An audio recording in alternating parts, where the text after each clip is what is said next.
الحمد لله نحمده ونستعينه ونستغفره ونؤمن به ونتوكل عليه ونعوذ بالله من شرور أنفسنا ومن سيئات أعمالنا من يهده الله فلا مضل له ومن يضلل فلا هادي له ونشهد أن لا إله إلا الله وحده لا شريك له ونشهد أن سيدنا وحبيبنا ومولانا محمدا عبده ورسوله أما بعد فإن حديث كتاب الله فإن هدي محمد صلى الله عليه وسلم فإن شر الأمور محدثتها وكل محدثة بدعة وكل بدعة ضلالة وكل ضلالة في النار. أما بعد فأعوذ بالله من الشيطان الرجيم. بسم الله الرحمن الرحيم. عبس وتولى أن جاءه الأعمى وما يدريك لعله يزكى أو يذكر فتنفعه الذكرى. أما من استغنى فأنت له تصدى وما عليك ألا يزكى. وأما من جاءك يسعى وهو يخشى فأنت عنه تلهى.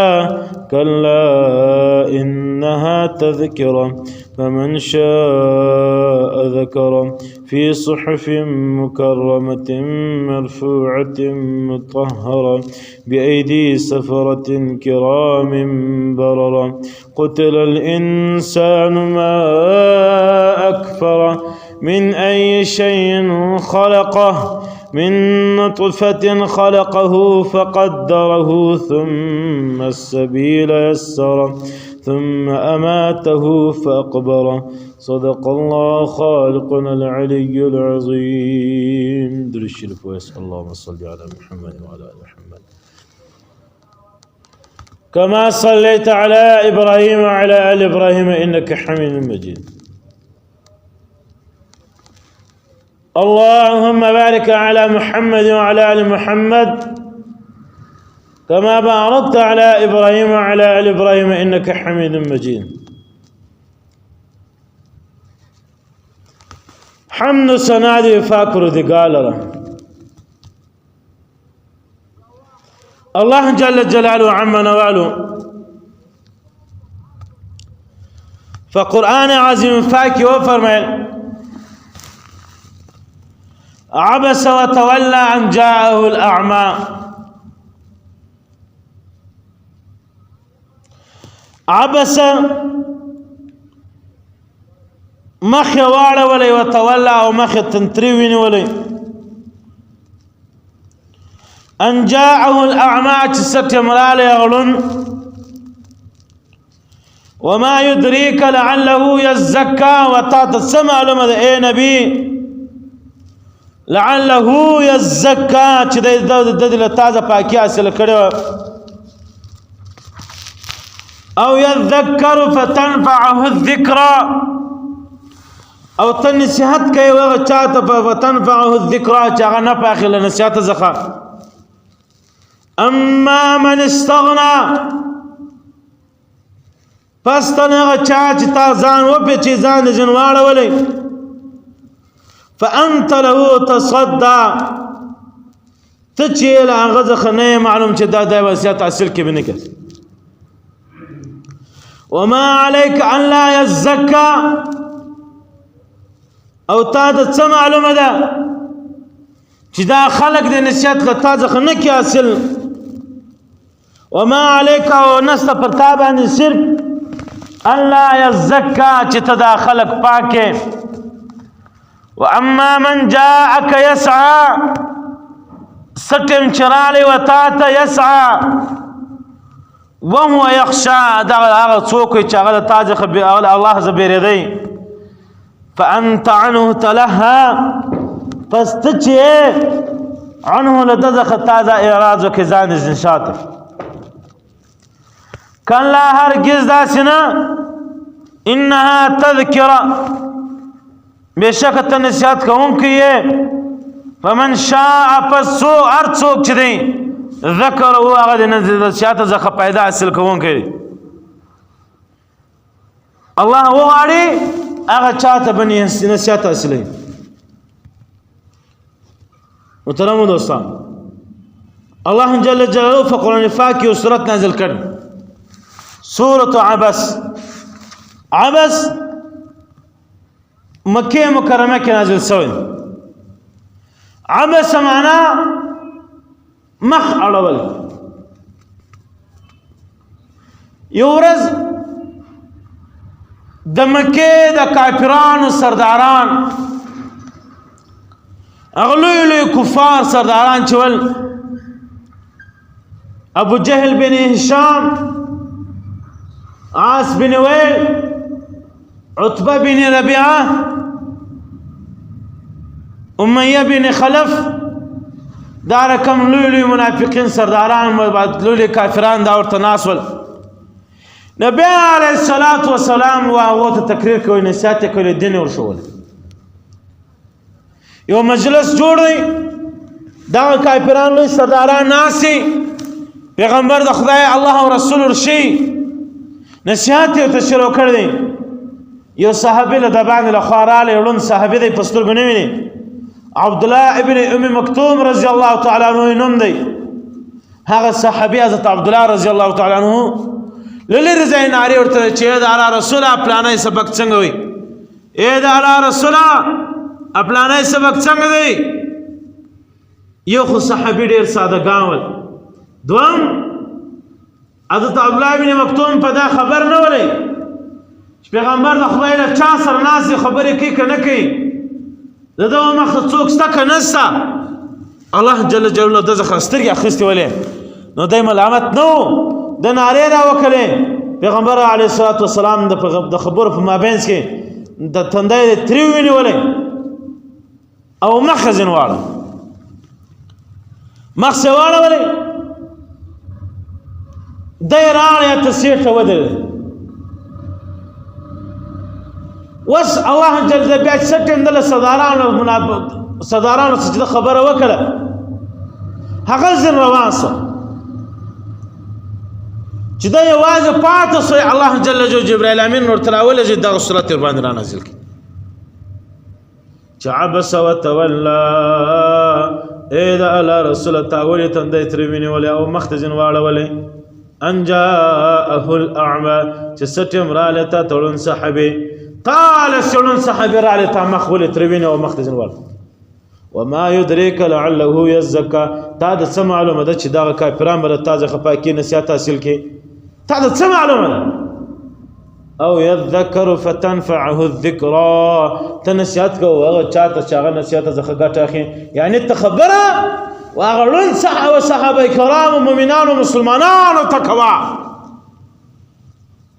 چې هغه ستا په نصیحت ګټه اخی پیدا اخی و هر چاته ما وایه هر چاته دا نصیحت مکو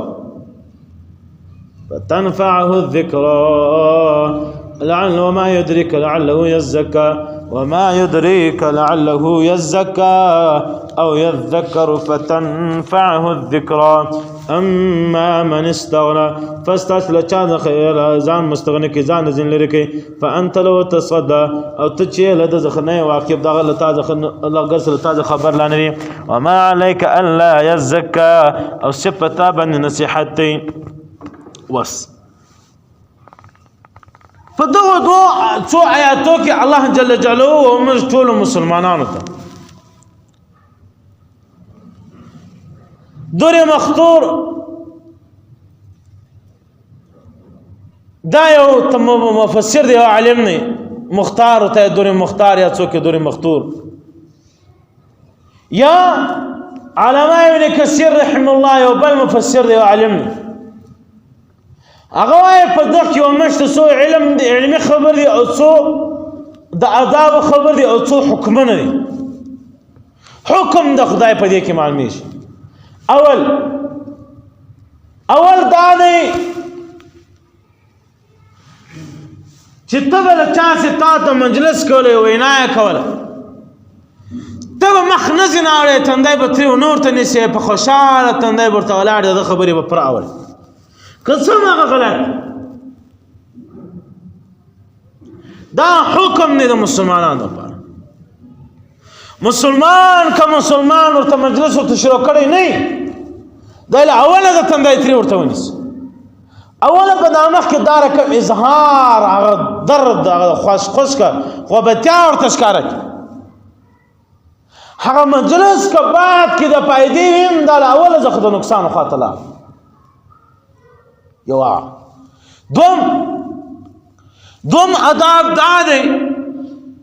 چې یو انسان غږېږي دریم انسان د غږ نور ته کوي نه دی پر غږې د خبرو په ابیز که څه هم هغه غلطې خبرې کوي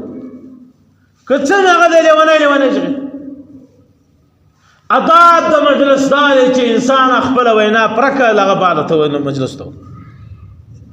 چې سړي خبره نه یې پرې کړې د خبرو په مابینځ کې مور لوی شي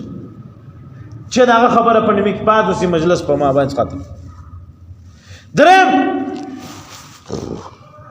هر کله چې یو مجلس ناست وي خلک ناست وي دا خلک ناست زه ناست یم خبرې مې شوی بل په مابینځ کې راغله له ما سره یې کار تر هغو پورې به دلته ارام کښېني چې څه ټیم پورې ما غږ نه ورته کړ چې څه وایه ته څنګه راغلې چا ته راغلې یا به هغه راځي هغه یو دا رقم چم به کوي چې ما له تا سره کار دی زه له بیا روان یم په منډه دریم دا دی چې هغه راغلی هغه به دلته کښېني تر هغو پورې به انتظار کوي چې ما خبرې ختمې کړې به له ما سره مجلس کوي د خبرو په مابینځ کې به چا ته نه ولوي د بیان په مابینځ کې دا درې اداب دا د خبرو رالی او دا حکم دی مسلمانانو ته الدین كله ادب دین ټول ادب دی دین ټول ادب ډک بیا ادبي دا له دین دا په دین کې نشته بل چې څه ټیم د انسان له یو بل مسلمان سره کار یا د خبرو یا د یو مجلس یا د یو کار د یو زندګي تر ټولو نه مخه به اداب د کتابو دا وایي و هغه انسان به دا معلوموي چې دا انسان خلاص څه ټیم معلومات به کوي له خلکو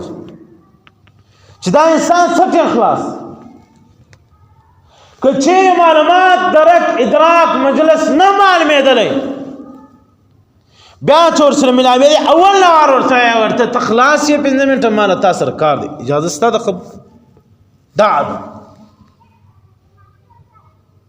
هغه که یو رواني یو منزله هغه که رواني بغسل غسل رواني هغه که رواني جنازې له هغه که رواني د بیمار پوښتنې ته هغه که رواني د مسلمان سره وعده کړي چې تا به په دونه ټیم ځان رسوه او ته دلته په خبرو کې ودرې تا ځان هم دا د یو اداب خلاف ټوکې او دی د په ګناه کې اخته یو انسان د جنازې ناستو د پر لاس بجوړ کې پر جنازه ته ورته راسې په مابینځ کې ودرې خبرې ورسره کوې وترې ورسره کوې دی وځنډی دی چې تر هغه ځان رسي اته څو تکبیرونه ځینې تېر سوي د غاړې ستا باندې دی فرض مانځله روان دی جمعې ته روان دی ته بیا ودرې په مابینځ کې له ده رکات تېر سوي د ستا غاړې د یو بیمار پوښتنې ته روان دی بیمار پوښتنه کوي حتی کې که دی وسر ورسېدي بیمار به روغ جوړ سالم وي له ده څه به جګېدلی شي بعد کې به دا بیمار یا مړ سي یا بعد کې به دا بیمار ډېر زیات مرض جوړ شي یو دم به غټ مرض جوړ شي د انسان هغه څه ملاوېدل به بند شي بیا د دغه ازار ثواب هم ستا په غاړه نو اداب د مجلس داسې چې انسان به غږ پر کوي بیچاره چې انسان ای مسلمان ما له تا سره کار دی 5 منټه غږېدم آیا ته ما ته وخت شته 5 منټه دا یو ادب شي او دا ډېره بهتره خبره دا ما په آدابو کتابو کې دغه ډېر تفصیل ورکړی چې دا ډېر خوندور مجلس دی الله جل جلاله نور امامان وایي مظهري او نور دا رقم میزاوي مولوي صاحب وایي وای الله جل جلاله د نبی علیه الصلاۃ والسلام او د وړوند صحابي په مابین چې دا کار راوستل بیا دا صورت را نازل وای دا یو سبق دی د امت لپاره دا نه د نبی ګستاخي او نه د صحابي ګستاخي نه د صحابه خوا بدېدل ول نه د نبي خوش کړ وسره چې د خوش کوي پر چا دا الله یو ځان ته جلا یو راز وي چې الله ښکارا کوي مسلمان چې تاسو په دار کم انداز مو درسونه کوي په داسې انداز کې غږیږي په داسې انداز کې ځاس په داسې انداز کې راځاس نو صحابه چرال چې سټیم دی لاړو بیا پیغمبر علیه الصلاه والسلام هغه صحابه راوځي بیا مجلسونه ورسره وکړ غپ ورسره وکړ هغه ټول خبرې چې کوم پښتنې ولې د ټولو جوابونه ور دا صحابه پستر ګڼون حضرت عبد الله ابن ام مکتوم رضی الله تعالی د نبی علیه الصلاه والسلام دوه دانې مؤذنان ول دوه کسانو اذان کوي د نبی علیه السلام یا حضرت بلال یا دغه صحابي دغه سره ډېر ښه आवाज د حضرت بلال ډېر ښه आवाज ما داسې اورېدل یقینا نه وایم چې خبره دار کوم ازما یقین دی دا مجلس به دغه کوي ان شاء الله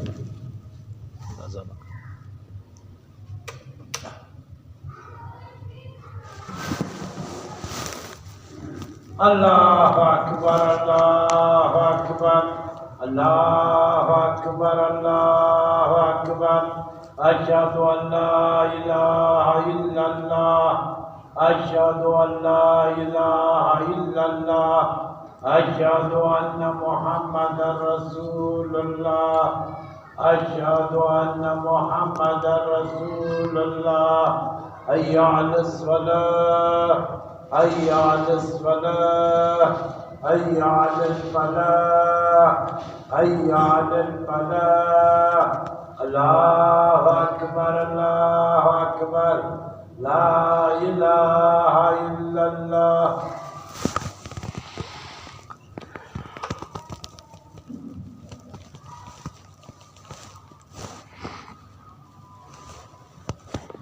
إنك لا تخلف الميعاد بسم الله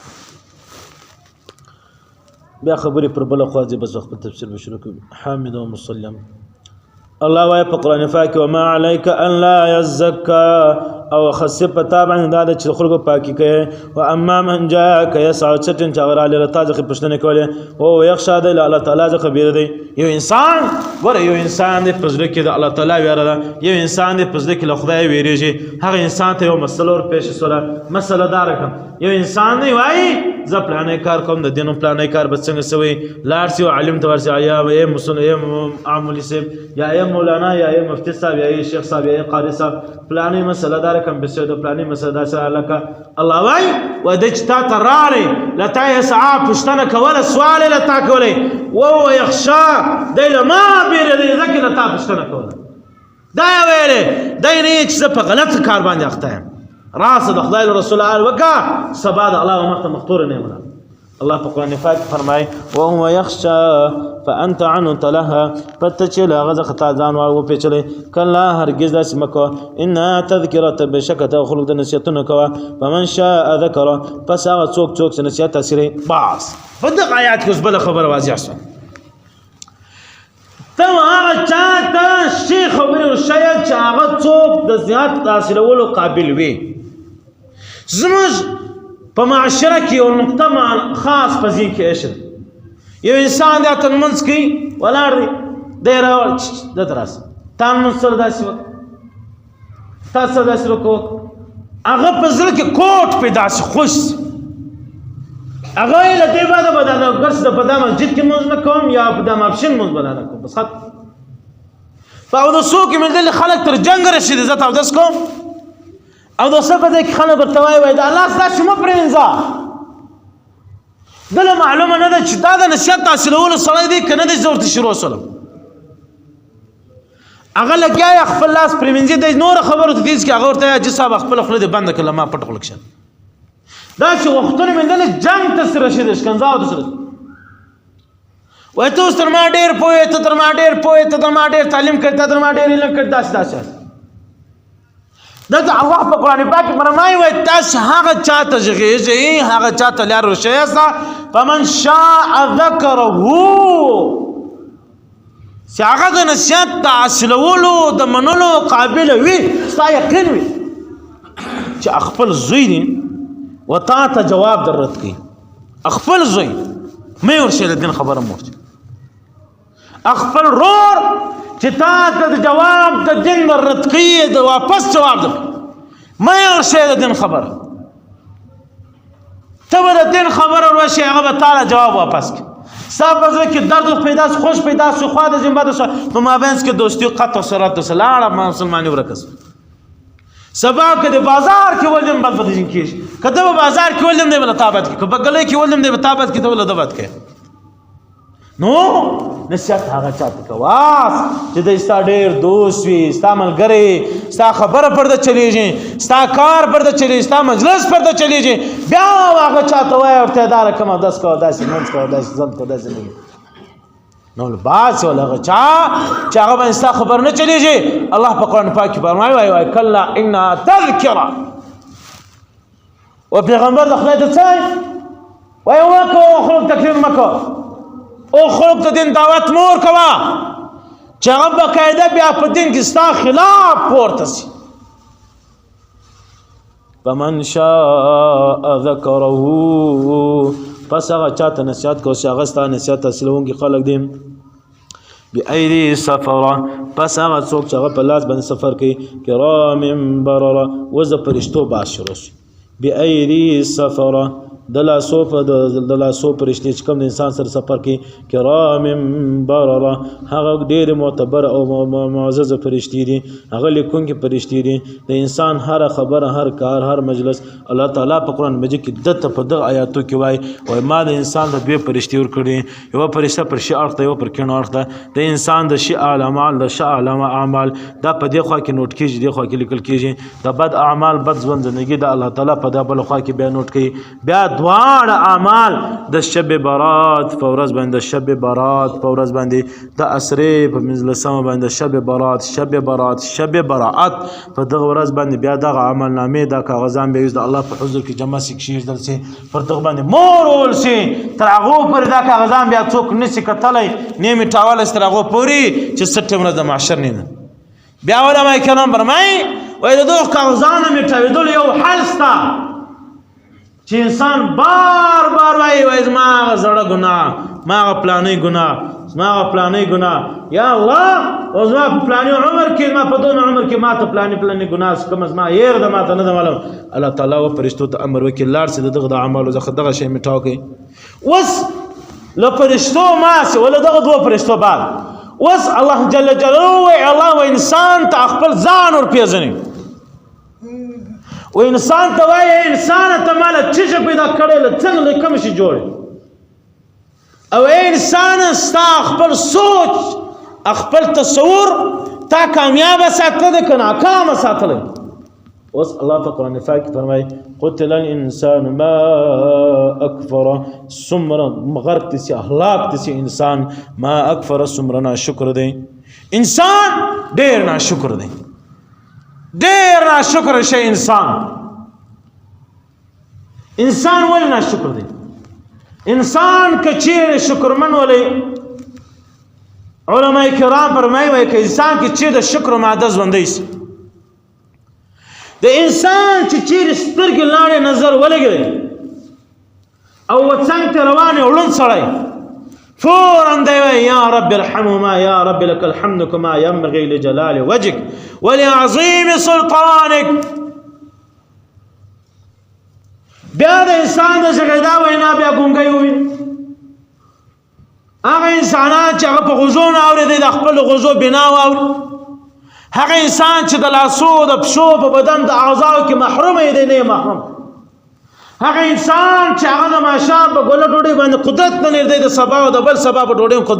قدرت لري هغه انسان چې هغه د جامې یوه جامه په کال کې بدلوي دل الله دونه قدرت کړی دی په هفته کې د نن 2-3 بدلولی شي نو انسان ته په خپلو نعمتو کې الله تعالی وایي دا انسان دی غرق قتل الانسان ما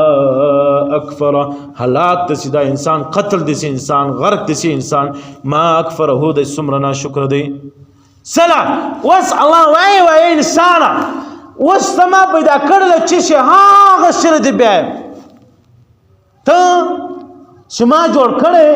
ما له څه څه جوړ اوس الله په خپل هغه فارموله بیانوي چې کوم د انسان جوړښت او بنیاد چیرل شوی. قتل الانسان ما اکفره من ای شیء خلقه. ای انسان ما ته له څه شي پیدا کړی؟ خلقه من نطفة قدره. قتل الانسان ما اکفره. هلاک داسې انسان دی څومره ناشکر دی. من ای شیء خلقه. الله وایي ای انسان ما ته له څه شي پیدا کړی؟ من نطفة خلقه فقدره. من نطفة له نطفې زه ما ته پیدا کړی. نطفه دا واحد داسې شی چې د ښځو له سینې او د نرانو نه ملا راوځي. بیا له نطفې څخه د مور په نس کې 3 چلې بعد د انسان جوړښت شروع شي، د انسان بنایي جوړ شي 3 چلې بعد. په دغه آیات کې علماء کرامو تفسیر کړی دی، وایي په اوله چله کې د انسان دغه دواړې د نر او د ښځې دواړو نطفې وایي دا یو دا رقم خټه شي لکه انسان چې غوښه ډېره پخه کړي بیا په خوله کې واچي ویزوي مضبوط یې وزوي، وایي دا رقم شي. په دومه چله باندې وایي بیا په دغه غوښې کې نور ټینګښت راشي او دا رقم سوکه ځان ته اوږدوالی جوړ کړي. په درېیمه چله کې الله جل جلاله په دې غوښې کې بیا اډون هم پیدا کړي او ډانچه پکې جوړه کړي، 2 سترګې، خولو، پزه، غوږونه، دا شان سوکه پکې راجوړ. له 3 چلې بعد یعنی 3 څلوېښت ورځې بعد، اول څلوېښت یوه چله، دویم څلوېښت، درېیم څلوېښت بعد بیا انسان ذاته بیا نور شان نه کې جوړېږي. بیا د غټ ډانچه بیا خالص سره غټي تر هغو پورې چې 9 میاشتې لس شپې پرې کېږي بیا دنیا ته راولي. اوس کم مدت علماء کرام اوس کم بیان کړ. هغه وایي کم مدت د انسان د پیدایش د 8 میاشتې، بعض علماء کرام فرمایي 6 میاشتې، بعض علماء کرام فرمایي اکثر مدت زیات مدت دا 4 کاله راتللی شي. زورورې ښځې به ولې؟ یو صحابي دی نوم یې دی امام ضحاک رضی الله تعالی، دی چې له موره پیدا شي په خوله کې غاښونه ول او خندل یې سم کښېنستې ناست. الله تعالی دونه غټ پیدا کړ، د 4 کلو عمر یې د مور په نس کې. نو دغه نطفې څخه دا انسان الله تعالی په قرآن پاک کې فرمایي من ای شیء خلقه زه انسان پیدا کوم من نطفة له نطفې څخه، بیا فقدره من نطفة خلقه فقدره، بیا دا نطفه زه پیدا کم. چیرې پیدا کم؟ د انسان د نر او د ښځې د سینې او د ملا څخه راوباسم راوړم جماعت. فقدره بیا زه اندازه کم، اندازه معنا لاسونه ورکم، پښې ورکم، د چا ما به داسې د الله وایي زما داسې کارخانه داسې اندازه ورکم یو شکل په ټوله دنیا کې به دغه شکل نشته. الله وایي زما دې کارخانه او داسې کارخانه وه د فقدره یو انسان د ښایستې سترګې ورکړه، بل انسان د کوچنۍ سترګه، بل انسان د غټ سر، بل انسان د غټ بدن، بل انسان د کوچنۍ بدن، بل انسان ته ډېر عقل، بل انسان فل بې عقل. دا رب جل جلاله فقدره بیا زه اندازه کم، بیا زه جوړ کم. اوس نو علماء کرام هغه په اول د صورت په آیتو کې چې ما د آدابو 2 مجلسونه، اوس علماء کرام فقدره کې او بل د آدابو خبره کوي. فقدره الله وایي زه انسان اندازه کوم، زه جوړوم. اوس علماء کرام فرمایي وایي د بل ته او انسان ته په اعضاو کې ملنډې ویل دا دومره غټه ګناه ده چې کبیره ګناه ده. ای ړونده، ای ګډه، ای پلانه، دا د رب په تخلیق باندې ملنډې ویل، د رب په تخلیق ملنډې ویل دا کبیره ګناه. یو انسان دی الله وایي ما مزین او ښایسته داسې مې جوړ کړی دی چې دغه رقم ډانچه بیا په ټوله دنیا کې ما چاته نه درکړی. ګوره یو شکل بل شکل ته نه دی سره سوی. انسانان بازارونه ډک، کلي کورونه ملکونه جهانونه ډک، مګر یو شکل د بل شکل سره نه دی جوړ. دا د رب تخلیق. بل د رب تخلیق وایي چې زه انسان ته بیا مزین کوم، لقد خلقنا الانسان فی احسن التقویم، زه انسان په ښایسته ډانچه کې جوړ کړم. هغه انسان وبد باندې غلط نوم چې اے سپیا اے حیوانه اے لیونیا اے پلانیا اے چش دا نومونه هم بینتیا غټه کبیره ګناه د علماء کرام فرمایي ځکه خو علماء کرام فرمایي وای څوک چې مور پلار چې خپل زوی ته اسلامي نوم کښي لکه هر چاته چې یو اسلامي نوم پروت به دغه نامه ماشي او بل په غلط نامه باندې او زغور کول دا غټه کبیره ګناه ده انسان علماء کرام په دا چیر معلومیږي فقدره په دې تخلیق په آیات کې معلومیږي وس خبره دی یو څه یو معقبه ته بیان یو بادشاہ ویلې ول خپل کور حالات ویلې ول ته دا رقم یې لکه په ما باندې خپل د مور داستا ملا او داستا بدن دا رقم نه کوم په ما باندې خپل د مور ملا او بدن سیس ته دونه شایسته یې لکه سپوږمۍ زما د قسم وایي طلاقونه ورته واچول خپل غږ باندې واچول علماء کرام را ټول سل رالو کښېنستل اعلان یې سره وکړی مجلسونه یې وکړې فتاواوې راواخېستې قرآن و حدیث ټوله شیان یې سره راواخېستې خبرې پر وکړې ویلې چې انسان باچا خپل کور ودانې ته طلاقونه اچول دي چې مجال مدی به ته دومره تر سپوږمۍ ما ته ډېره ښایسته یې اکثر علماء کرام ټول په اتفاق دا فتوا ولته دا طلاق ختم سپوږمۍ ډېره ښایسته ده رڼا یې پر مځکه پرته ده امام محمد رحم الله د امام ابو حنیفه رحم الله دوم شاګرد دی خاص شاګرد دی زموږ اکثره اقوال باندې دغه پر قول باندې زموږ د ژوند زندګي دین روان د امام محمد صاحب رحم الله امام محمد صاحب رحم الله بعض روایت کې راځي او امام یوسف صاحب وای دا ناس په یو کنج کې دی راپور چې ودته ولته څه وایي اس پر کوي ملاکه وایي حال وایي ول الله په قرآن پاک کې فرمایلی ول تر ټولو زورور شی دا کتاب په دې کتاب کې الله قسم نه دی خوړلی چې ما قسم ما دې قسم وي ما سپوږمۍ ډېره ښایسته پیدا کړ الله د انسان په ښایست قسم خوړلی دی د سپوږمۍ په ښایسته قسم نه دی خوړلی نو دا معلومه شوه چې انسان که په هر شکل دی دا تر سپوږمۍ ښایسته دی الله په قرآن پاک کې فرمایي د سورة تین په صورت لقد خلقنا الانسان في احسن التقویم ما انسان په ډېر ښایسته انداز کې زما په پیدایشي شان کې په تخلیقاتو په شان کې الله وایي ما ښایسته شی انسان دی دا نه وایي زما سپوږمۍ ده نو طلاق نه سوا کې انسان ښایسته شو دا ځکه په دغه آیات کې ته معلوم دروشوله چې انسان ډېر ښایسته به انسان اشرف المخلوقات موږ یو د بل بې عزتي یو د بل غیبت تهمت یو د بل غلط نوم یو بل ته چوف رد او بعض علماء کرام فرمایي وایي ګوره دا خلک ناست یو انسان روان دی تر انسان تر پښو تر انسان پښه لوړوي وایي دا هم ګناه ده تا څنګه خپل پښه تر اشرف المخلوقات پورته محترمو دوستانو د آدابو خیال سره د ژوند د زندګۍ خیال سره د کم چا چې کم نوم په هغه نامه بولي نوم یې نه در معلوم هی صاحبه ای محترمه ای قدرمنه ای معززه ای مکرمه ښه نوم ورته اخا چې ناس خلک په هغه باندې دی عزتمن سي په هغه نامه چې ته لاول ورته ای لیونی هغه ناس خلکو کې دی بې عزته سي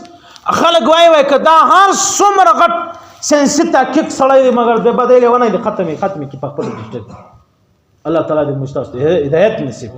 دا زموږ په معاشره کې ډېرې دا نومونه ماخ خصوصا خپل اولادو ته ماخ کوم خپل اولادو ته څنګه غلط نوم اخسیر څنډی بنډی پلانه چې دا نومونه ورته اخیستل اولاد کوم هر څومره عقلمند هر څومره قابل انسان دغه رقم شی وي لکه کوم ستان نوم ته پرېږد ولې پیغمبر علیه السلام فرمایي وایي نوم دا د انسان په ژوند کې 3% یا 1.5% دا اثر اچي سیسو الله جل وعلا هداية نصيب كي دعاء من الحمد لله رب العالمين والصلاة والسلام على أشرف الأنبياء والمرسلين وعلى آله وصحبه الذين خلاص العرب العرباء آمين يا رب العالمين برحمتك يا رحمن سپونه سم کې مابین څخه لږ نه پېژني پیسې د پور د ټلیفون دی موبایلونه شان بند کړه راځي راست نه مې تراس السلام علیکم ویک